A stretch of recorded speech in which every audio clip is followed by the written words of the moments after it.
odnosno pokretna planina, tako su španski novinari prozvali Bobana Marjanovića, košarkaša Crvene zvezde i najkorisnijeg igrača prvog dela Evrolige i gosta sportskog pregleda B92. Bobane, dobrodošao na B92. Jesi uopšte čuo za ovaj nadimak, jel ti se sviđa? Evo, pa čuo sam više puta, evo sad sam čuo od tebe, mislim, realno imponuje s tom što su rekli koja planina koja se kreće, tako da mi to imponuje i stvarno baš mi onako daje neki doprinos da radim sve što više i više na sebi, zato što su to primetili i drugi.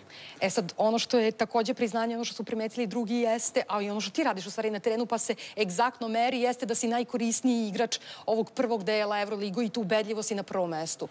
Pa to sam već rekao da je to stvar od tima, mislim, pošto stvarno imamo, pošto Zvezda realno igra dobro i drago mi je što ja sa tom Zvezdom igram isto dobro i što imamo stvarno odlične igrače i odličnu hemiju u ekipi, znači to je sve tim, tako da iz dobrog tima proizlazi i takve brojke koje ja imam. E sad, kad kažeš to je sve tim, ono što je različito, čini mi se u odnosu na prošlu sezonu, jeste da Zvezda ima mnogo više rešenja u napadu i nije problem kad ti odeš na klupu, na odmor, tu su sada igrači na spoljnim pozicijama koji takođe obavljaju posao. Pa, bukvalno pomažemo jednim drugima. Stvarno smo, već sam to rekao prvo, znači, u prethodnom pitanju, znači, stvarno smo tim i baš me toga raduje što smo stvarno gradili to bukvalno od prošle godine, sad sa novim igračima koji su došli, možda imamo mlađi tim koji te sve zahteve može da prenese na teren, tako da je to super za nas. E sad, ono što vas sada očekuje jeste top 16 faza, nema mnogo još. Svega čini mi se 2 nedelje do toga.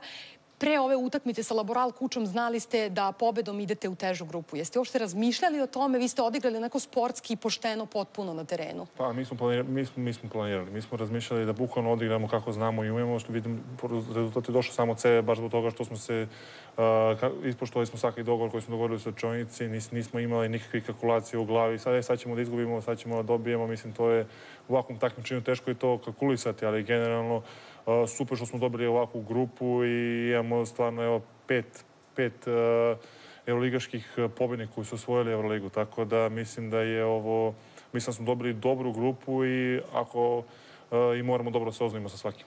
E sad, dobro, kad kažeš dobru grupu i među tim bivšim šampionima su 2 španska tima, vama ne ide baš loše protiv Španaca, imate 8-0.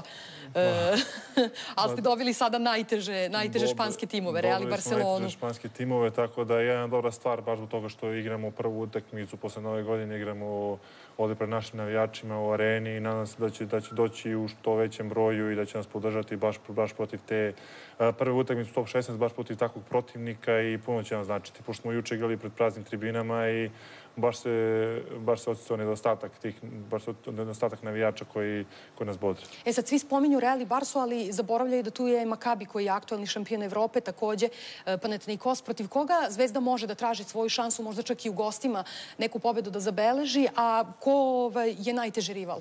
Pa mislim da možemo da realno da igramo protiv svakog. Svi su teški rivali, ne možemo da se opustimo protiv nikog, ali generalno mislim da možemo da igramo sa svakim i što ovde, što sa strane i mislim da stvarno igramo ove godine dobro i da se već ne ponavljam, ali stvarno mislim da protiv svakog možemo da igramo. To smo i pokazali protiv realno ništa manje nije slabiji Olimpijakos koji smo stvarno dobro igrali i ostali timovi koji su bili kod nas u grupi kao i Valencija koji ima odličan tim, ali nisu imali sreće, tako da mislim da smo pokazali da možemo da igramo da svakim i vidjet ćemo šta će biti posle. E sad, ono što je veoma primetno u odnosu na prošlu sezonu jeste tvoj napredak, da se neverovatno krećeš i u odbrani i u napadu. Šta se to desilo tokom leta? Je to neki poseban režim rada sa Dejanom Radonjićem? Pa ja mislim da je to sve bukvalno, ja sam čovjek koji voli da radi bukvalno da kažem, od kad igram basket i sa svakim trenerom koji sam radio i sa svakim kondicionim trenerom koji sam radio snagu, tako da se to sve sklapalo i možda došlo do neke željene granice kada to mogu da pokažem na teren. E sad, trenera Radonjića su mnogi kritikovali prošle sezone, posebno posle onog poraza od Cibone u polufinalu ABA lige i on je to nekako vratio sve ove sezone o odličnim igrama Zvezde. Se promenilo nešto u njegovom pristupu na treninzima, psihološkoj pripremni utakmice?